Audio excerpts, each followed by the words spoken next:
Nongeye kubaha ikaze muri kumwe na Venuste Nshimiyimana mu Rwanda mutwumvira kuri FM 104.3 no kuri FM 88.3 naho mu Burundi turi ku mirongo migufi ya shortwave kuri metero 19 na 22. Dore ingingo nkuru twabateguriye. Abantu babiri baraye baguye mu bushyamirane hagati y'amoko atandukanye atuye mu mujyi wa Goma. Bese amakuba ari muri Nord Kivu yose cyane ko twavuga no mu burasirazuba bwa Kongo. Jean Bosco Sebishimbo ushinzwe umutekano muri leta y'akarere k'uburasirazuba bw'amajyaruguru ya Repubulika ya Demokarasi ya Kongo. Mu Burundi kuri uyu wa mbere leta yatangije gahunda yo kugura umusaruro w'ibigori mu gihugu cyose. Turibukije abarimyi bose ko bozana kugurisha intete y'ibizi bigori zumye neza kandi akagacosi na kamwe zifise kugira umwimbo ntuze uhave wononekara mu bubiko. Emmanuel Ndorimana umunyamabanga uhoraho muri Minisiteri y'Ubuhinzi n'Ubworozi. Mu nkambi ya Nduta hari imfubyi z'Abarundi zigera ku 3,000 bavuga ko badahabwa imfashanyo uko bikwiye. Imfubyi zo ngahinduta turafise ibibazo bidasanzwe kuko twebwe abana b'abakobwa turafise impanuka nyinshi turaja no gushurashura mu bintu bidashoboka kubw'ubuzima bubi. Barasabwa kandi gusubira mu Burundi aho bavuga ko nta miryango bahafite. Ayo makuru kimwe nandi avugwa hirya no hino ku isi ni mukanya mugume ku maradiyo yanyu. Duhere ku makuru avugwa hirya no hino mwateguriwe kandi mugezweho na mugenzi wacu Aloyizi Bigirimana. Aloyizi wiriweho? Mwiriwe Veniste nangu muteze amatwi muri aka kanya tuyahere mu yavugwa muri Afrika. Perezida wa Benin Patrice Talon asa n'uhabwa amahirwe yo gusubira gutorwa mu matora yabaye ejo ku munsi w'Imana mu gihe abamunegura bamwagiriza ko ayo matora yatunganijwe hashizwe ku ruhande batavuga rumwe nawe. Perezida Talon yatanguye gutorwa mu 2016 ahanganye n'abanyepolitike babiri batazwi ku rubuga rwa politike mu gihe abakomeye batavuga rumwe nawe bahisemwo kuyavamwo. Benin ubwa mbere yashimwe nk'akarorero kuri demokarasi mu karere iherereyemwo karangwamwo imidugararo, ariko benshi mu batavuga rumwe n'ubutegetsi barahunze, abandi ntibemerewe na komisiyo y'amatora canke banakurikiranwa n'ubutungane. Ibiharuro vya nyuma byitezwe kuri uyu wa mbere canke ku munsi wa kabiri. Ishyirahamwe mpuzamakungu ONU rivuga ko ibigo bitatu vy'amashirahamwe mpuzamakungu y'abagira neza vyatewe mu buraruko bushira ubuseruko bwa Nigeria.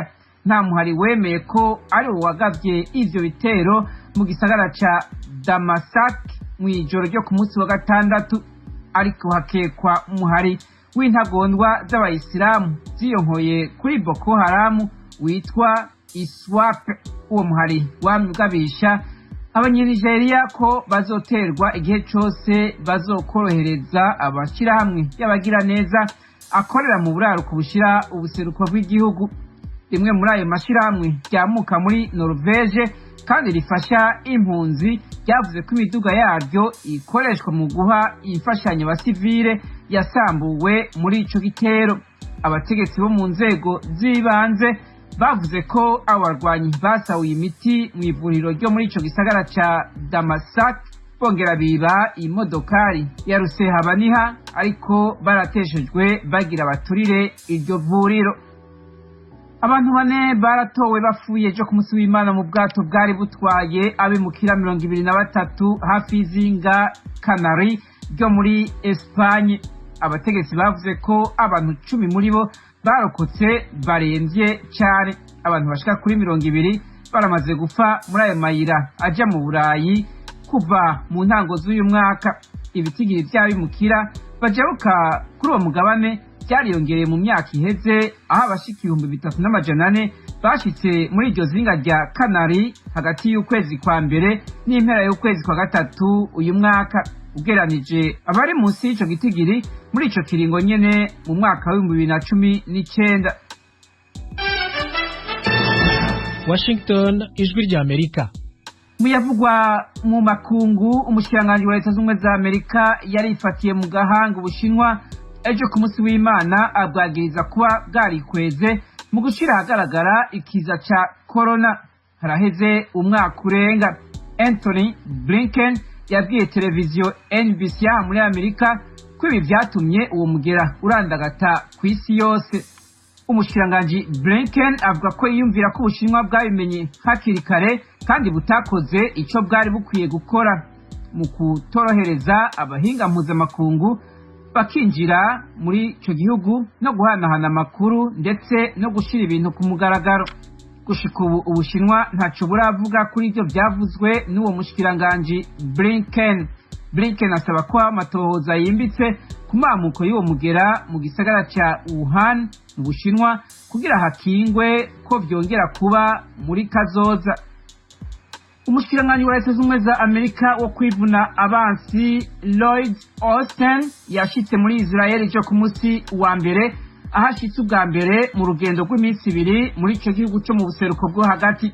Agishika yavuze ko yiteze kuganira n'abagenzi bo muri Israel ku bibazo by'umutekano mu karere. Austin ni umutegetsi wa mbere wo ku rwego rwo hejuru wo muri leta ya Perezida Joe Biden agendeye Israel kuva leta ya Biden itangaje ko igiye kongera kuganira ku biganiro bigamije kurokora amasezerano ya nucleaire na Irani yo mu 2015. Umushikiranganji wa mbere wa Israel Benjamin Netanyahu yamye adahengeshanya kunebagura ayo masezerano ya nucleaire na Irani kandi yarashimye igihe wahoze ari Perezida Donald Trump ayakuriyemwo Amerika. Mu ndwi iheze Netanyahu yavuze ko ayo masezerano na Irani ashobora gushika kwikorwa ry'ibigwanisho bya nucleaire bigamije guherengeteza Israeli.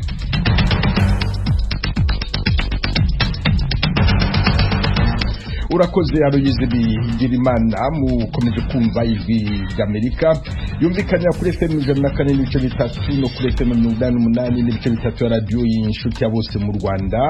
Mu Burundi ni ku mirongo migufi ya shortwave kuri metero 19 na 22. Mushobora kandi kumva ibiganiro byacu muciye ku rubuga rwa internet kuri wa eshatu @radio@com naho ku mbuga za Instagram, YouTube na Facebook. Adresse yacu ni radio yacu. Iwanyu mu ntara. Tuyagire mwisanzuye kw'ijwi rya Amerika. Ni kuva ku wa mbere gushika ku wa gatanu kuva isaha 7 gushika isaha 7 n'igice z'umutaga. Iwanyu mu ntara, iwanyu mu ntara, iwanyu mu ntara.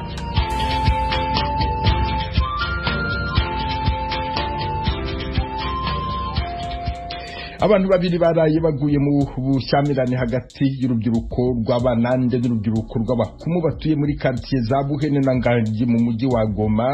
Umutekano muke wakomotse ku bantu binubira ko ingabo za Loni ziri mu burasirazuba bwa Repubulika ya Demokarasi ya Kongo ntacyo zikora ngo zikumire ubwicanyi bukomeje kuharangwa.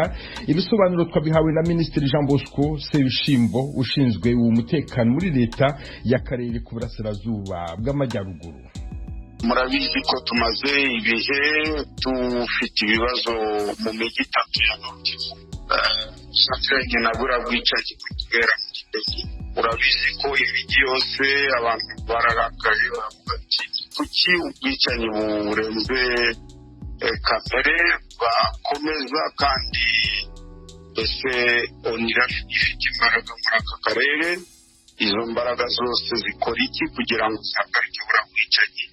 Akaba ari byo byakomeje guteza akaduruvayo mu mujyi ya Goma, Butembo na Beni, ndetse muri iri joro akaba ari byo byakomeje. Tukabizi hari nk'amakartiye Majengo n'andi maeneo ya Nyiragongo twita za Buhene, Turunga, igice cyose tukaba ari uduce tuzwi ko harimo mbese insoresore usanga zihita zija mu mihanda zigashyira amabuye mu mihanda zikazana akaduruvayo.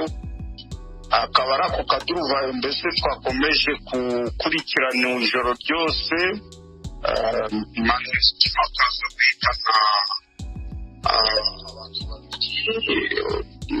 nyamara baba ari abo mu bwoko bumwe, noneho ubwoko bwatakaje abo bantu kugira ngo ni kuki aribo gusa batakaza abantu, mbese bisa naho bishatse kuzana umwuka mubi hagati y'amoko. Ariko nk'abayobozi twakomeje gukora ibishoboka byose kugira ngo ingabo n'igipolisi ndetse n'umukuru w'intara akaba yaramukiye muri Rukerera muri ako gace ka Buhene kugira ngo yicaze amoko aturiye ku karere, bareke gushamirana, kuko ubutumwa bwabo bujaniranye kuvuga ati bararambiwe MONUSCO bwarumvikanye kandi ntari abaturage bagomba kwisezerera, ahubwo ni leta yayitumijeho.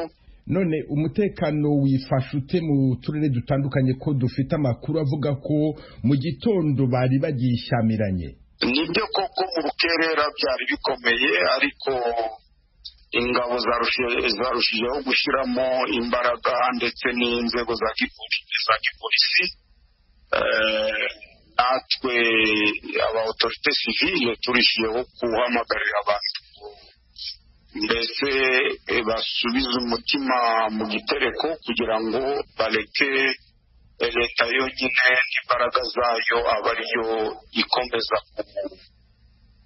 gukora ku bijananye n'ibyo atari byiza, ku bijananye na buriya bwicanyi buri kubera muri Beni ndetse no mu materitwari yandi nka teritwari ya Masisi, Rucuru, Rubero na Walikale, kuko nta bwicanyi buri Beni gusa, n'ubwo Beni hariho bukabije, ariko mbese amakuba ari muri Nord Kivu yose, cyane cyane ko twavuga no mu burasirazuba bwa Kongo yose.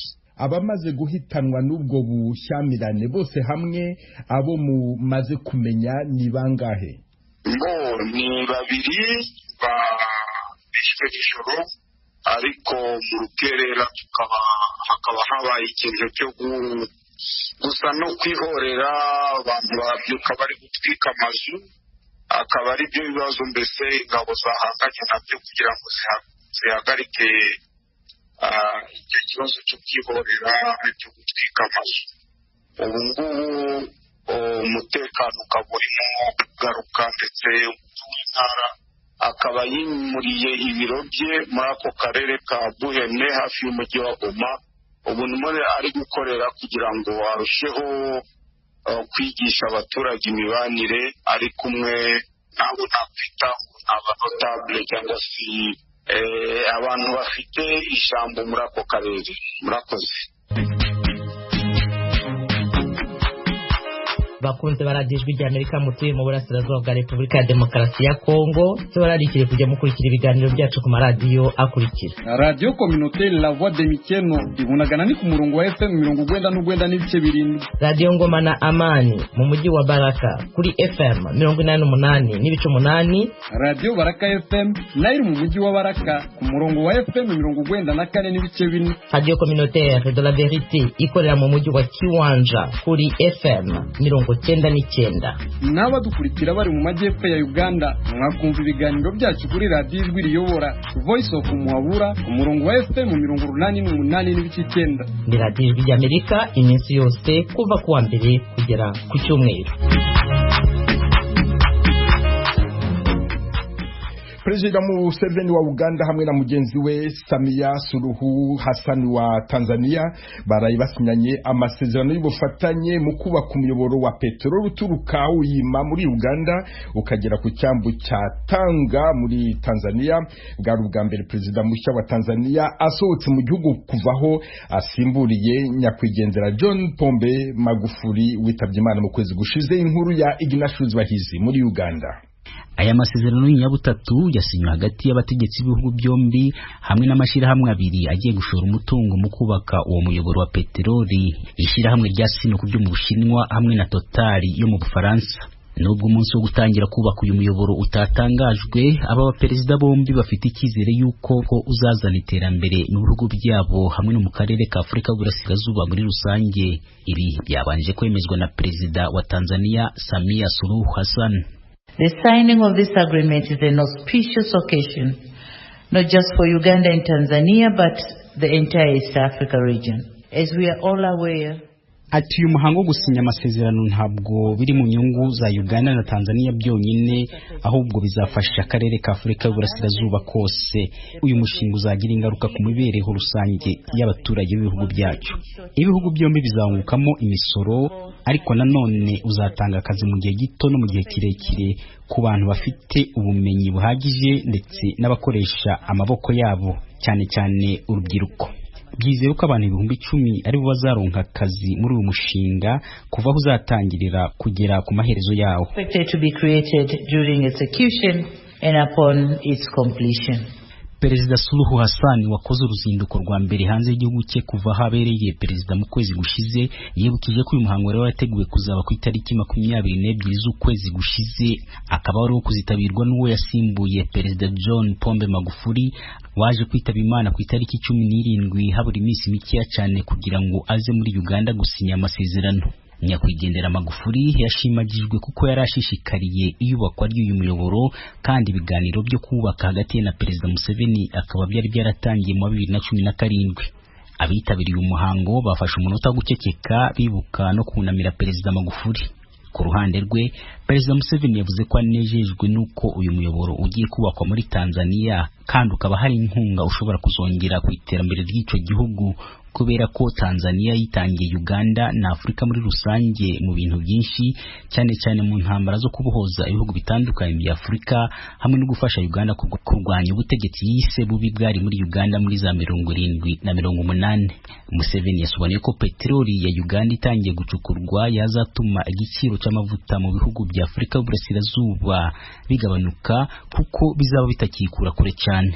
Using the extractable portion of the 6.5 billion barrels confirmed, this would ensure petroleum self-sufficiency. Ati dukoresheje amavuta angana n'ingunguru 6.5 million abahanga bavuga ko ariyo tuzashobora gucukura, byaba bivuze ko aya mavuta ashobora guhaza ibihugu bifashe ku kiyaga cya Victoria ndetse n'ibyo bituranye nabyo kumara imyaka 38 ukurikije igipimo cy'amavuta ibi bihugu birimo gukoresha ubu ngubu. Mu bitekerezo byanjye numvaga ko uruganda ruzatunganya peteroli rwaba urw'ibihugu bya Afurika y'Uburasirazuba byose biramutse byemeye. Nabanje kwanda cyo kohereza amavuta yacu hanze adatunganyije kuko twaba duhomba ibindi bintu byinshi biyavamo iyo arimo gutunganywa mu ruganda. Ariko abashoramari bo nibyo bashakaga, ariko nanjye nakomeje kubyanga mu biganiro birebire twagiranye, nuko dusoza twemeranyije ko twakubaka uruganda hano, amavuta amwe agatunganyirizwa ahangaha, nuko andi tukabona kuyohereza hanze dukoresheje uyu muyoboro. Niyo mpamvu turi ahangaha uno munsi. Finally, on the pipeline. So that's why we are here now. Intumwa z'ibihugu bicukura peteroli Total yo mu Faransa na Sinopec yo mu Bushinwa nazo zasinye kuri aya masezerano nk'abagiye gufatanya n'ibi bihugu kubaka uyu muyoboro ndetse no gucukura peteroli yo muri Uganda. Zavuze ko uyu mushinga ari umwe mu mishinga minini cyane ya peteroli ku mugabane wa Afurika, zizashoramo akayabo k'imiliyaridi 10 z'amadolari y'amanyamerika, ariko akaba bafite ikibazo cy'uko ari umushinga kuzakora bigengesera cyane kubera ko bumwe mu butaka bazakoresha buriho amashamba y'inyamaswa n'ibindi bijyanye n'ibidukikije bigomba kurindwa kugira ngo hazabeho amajambere arambye ariko atabibangamiye. Uyu muyoboro uzava mu karere ka Hoima mu burengerazuba bwa Uganda ahabonetse peteroli mu 2006, ukazagera ku mwaro wa Tanga muri Tanzania aho peteroli ya Uganda izayifatirwa mbere y'uko yoherezwa gucuruzwa mu mahanga. Kandi nk'uko inzobere zabisobanuye, niwo muyoboro w'amavuta ugiye kuba muremure cyane ku isi hose ukoresheje amashanyarazi kugira ngo uzagume ushushe. Nyamara nk'uko umuyobozi wa Total yo mu Bufaransa abivuga, kugira ngo peteroli ya Uganda izave hasi ikiyaga cya Albert aho yabonetse no kugira ngo izatangira gukoreshwa no guca muri uwo muyoboro bizafata indi myaka 4 iri imbere. Ignatius Bahizi, Ijwi ry'Amerika, Uganda. Leta y'u Burundi yatangiye kuri wa mbere gahunda yo kugura umusaruro wose w'ibigori mu gihugu, igiciro ku kilo n'amafaranga 680 y'amarundi. Minisiteri y'Ubuhinzi n'Ubworozi isobanura ko ikigamijwe ari ukubika neza umusaruro kugira ngo abahinzi batawusesagura.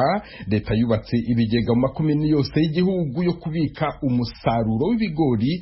Emmanuel Ndorimana, umunyamabanga uhoraho muri Minisiteri y'Ubuhinzi n'Ubworozi, arabisobanura mu kiganiro yagiranye n'abanyamakuru. mu ntumbero yo gushyira mu ngiro umugambi wa leta ujyanye n'uko umwenegihugu wese yogira amafaranga mu mufuko harashinze igiciro ntabanduka ku kiro cy'intete z'ibigori cy'amafaranga 680. Isekeza ryo kugura intete z'ibigori rizatangura mu makomine yose y'igihugu kuva kuri uyu wa mbere igenekerezo rya 12 Ndamukiza umwaka w'2021. Amahera yo guhemba umurimyi aramaze gushikanwa ku makonte mu makomine yose y'igihugu. Ingendo twagize kugira turabe ko ibigega byo gushinguramwo umwimbu w'ibigori mu ntara za Bujumbura, Cibitoki, Bubanza, Rutana, Makamba, Karusi, Muyinga, Ngozi na Kayanza zarerekanye ko ibigega bihari byo gushingura umwimbu mu makomine yose. Mu gihe umwimbu washowe mu kibanza ikina kiriya uba mwinshi, haratekanijwe uburyo bwo kubushikana ku bindi bigega byabigenewe. Ibikoresho byoza byunganira ibihasanzwe nk'iminzane minini n'imifuko isanzwe irinda ibungwe yo twita sake pix mu rurimi rw'inyamazuru biriko biregeranwa kugira bishikanwe mu bibanza byabigenewe. Abajeje intwaro n'umutekano bazofasha kugira ico gikorwa kigende neza. Dusabye abazoba bajejwe ico gikorwa cyo gupima ku minzane ko boraba neza ko iyo minzane ikomeye kugira umurimyi ntaburiremwo kandi yari yiteguye kubukura mu cibo. Turibukije abarimyi bose ko bozana kugurisha intete y'ibigori zumye neza kandi atagatosi na kamwe zifise kugira umwimbu ntuze uhave wononekara mu bubiko. Byongeye bo kwitonda ntibazane intete z'ibigori zitumye kuko isekeza ryo kugura umwimbu w'ibigori uzomara amezi 2. Muri kazoza ibi nkuko muyibona n'intango. Rero ubushiranganje buriteguye ndetse na leta irashigikira kugira ngo hubakwe amahangare manini, washaka urwego rw'intara hubakwe amahangare manini, hanyuma ku rwego akarere turiteguye gushyiraho amahangare manini ashika 6 kugira ngo umwimbu uzokwegerana mu gihugu cy'u Burundi. Washaka si ibigori gusa n'ibindi byose ibiharage cyaba amasaka cyangwa ibindi byose bizoronka aho biyeko. Duhamagara bene gihugu yuko atabato kwemera abantu baramena amaso ibarabara canke muhira. Umwimbu wabo ni wawegereze ibanda byagenewe bababwiye hanyuma leta yubakirire ku giciro cyiza kugira ngo bisununire mu buzima bwabo. Iharuro dufise twarabonye yuko umwimbu tugeranije na twaturonka twabona ko ubuyungereye cyane. Emmanuel Ndorimana umunyamabanga uhoraho muri Minisiteri y'Ubuhinzi n'Ubworozi mu Burundi. Abahinzi bakiriye bate iyo gahunda ya leta? Inkuru irambuye muri gahunda zitaha z'ibiganiro hano kwijwi ry'Amerika. Turabaramukije bakunzi namwe banywanyi b'ijwi ry'Amerika. Mu ntumbero yo kuronka amakuru y'imvaho kandi agezweho dushobora gusangiza n'abanywanyi bose, ni ngombwa ko tubandanya gukorera hamwe mu kuronka amakuru yizewe kandi tusangiza abatwumva. Kubera iyo mvo ijwi ry'Amerika ribasaba ko mwobandanya kudushikiriza amakuru, amafoto, amavideo y'ibibera aho mutuye, aho mukorera, aho mwiga n'aho mugendera. Mudushikiriza n'ibindi vyiyumviro n'ivyifuzo mufise byo dufasha kubandanya tubashikira ku nyota y'ibibaraje ishinga mukoresheje urubuga rwa Facebook VOA Radio Yacu canke inomero yacu ya WhatsApp ikurikira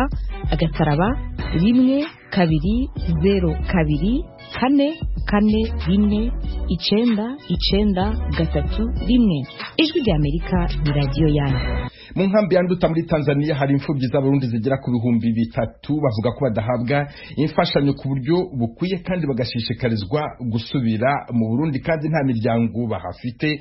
Inkuru irambuye yateguwe na James Jovin muri Tanzania. Mu bitegire bitangwa na HCR, inkambi ya Nduta ituyemwo imfubyi zirenga gato 3,000. Benshi muri bo nababuze abavyeyi babo mu gihe bariko bahunga, n'abandi bapfiriye mu buzima bwo mu buhungiro. Kubwizo mpamvu abaturanyi inshuti n'abagenzi nibo baciye basigarana izo mfuvyi. Benshi muri bo nta bufasha baronswa bukwiye, bigatuma babayeho mu buzima bubi cyane. Ihimiriza ryo guhunguka ririmo kubandanya muri iki gihe naryo ribateye agahinda kubera badasigurirwa neza iyo bazohungukira, kandi bamwe batamenya inshuti zabo atana amatongo bafise bazoshikiramwo mu gihe bazohunguka. Aba ni bamwe mu mfuvyi zituye mu nkambi ya Nduta bavuganye n'ijwi rya Amerika. Imfuvyi zo ngaho i Nduta turafise ibibazo bidasanzwe kuko twebwe abana b'abakobwa turafise impanuka nyinshi, turaja no gushurashura mu bintu bidashoboka kubw'ubuzima bubi, kubera twebwe nk'ubu